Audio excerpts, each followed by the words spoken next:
Hi, I'm Susan Ashbrook. You know, most of us think about going on leisurely trail rides, but what's in fashion is here today, and we're going to be taking you on a competitive trail ride that can go up to 55 miles. We're going to go check out the horses, the riders, the obstacles, vet checks, and most importantly, the finish line.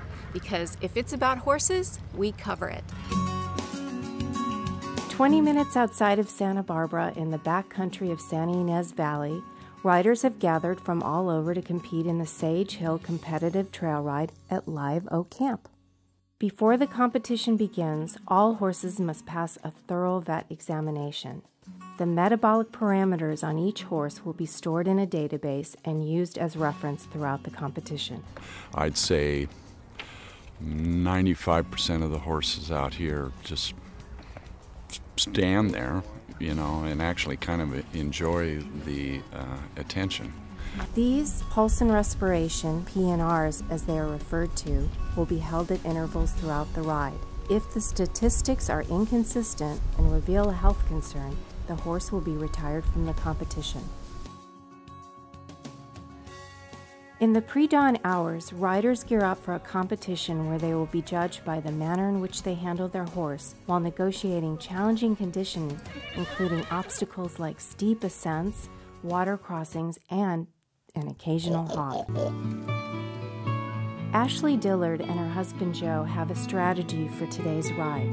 They've teamed up their more experienced horse with their younger gelding. Our strategy was to try to keep him quiet, so we got off first this morning, and we trotted out and got away from the other riders so that the horse wouldn't be looking ahead at a horse, or he wouldn't have horses behind him pushing him.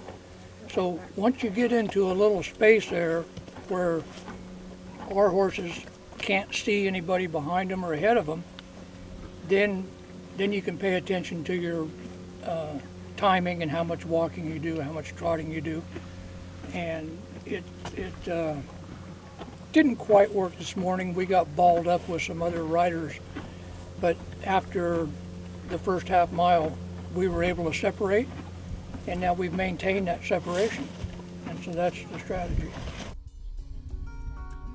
Ashley broke her hand just 6 months ago and is still on the mend. An endurance saddle is usually her choice for this ride. It has a lower cantle and no horn. But since her injury, she's had to make some adjustments. So my husband bought me this saddle, and it's a custom-made J.J. Maxwell. And it's hand-tooled and got a breast collar with it. And then the bridle that I use is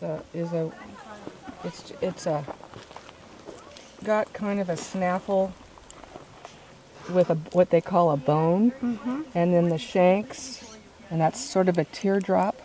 Right. And we found, both of us, that this kind of a fit works really well with younger, older horses. It's not too severe, but it's just right. And then I have a bozal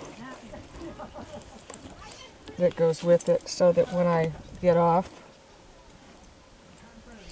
I can lead her with this. Right. And I don't have to put this halter on. So I just leave the reins over the saddle horn, and I've got a strap here that I can hook them here so that they don't flop around, because I'm compromised with what I can do with my hands. And how are you doing today? Well, you're overcoming. Yeah, we had like you said, we had a little rough start in the beginning because we had horses clamoring behind us. But once we moved on, everybody settled down. We've been having a really good ride. Denise Frick is one of the early arrivals, and we've noticed her horse has specialized gear. Denise, I noticed that you have a special kind of easy boot for your horse. Yes. Do you want to tell us about that? They are the Easy Boot Bears. They're made by Easy Care, and they're made to flex. And the regular standard Easy Boots have cables in the front, and he tends to clip those on rocks. So the Easy Boot Bears are a better alternative because they don't have the cables. Yes. And they're made to flex like a natural hoof does also. They normally come with the gaiters that wrap around the pasterns, but NATRC doesn't allow anything above the cornet band. Right. So I took the gaiters off, and Easy Care makes a foam that you put in the boots and keeps them on. Now, so they don't come off. Did they go on really well the first time, or did he say, hey, what's that on my hoof? No, actually, he took to these pretty well. I use regular easy boots also, and he took to those very well.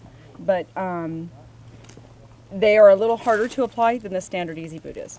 The standard easy boot goes on a little easier. These require a little bit of tapping with your hand or something to get them on.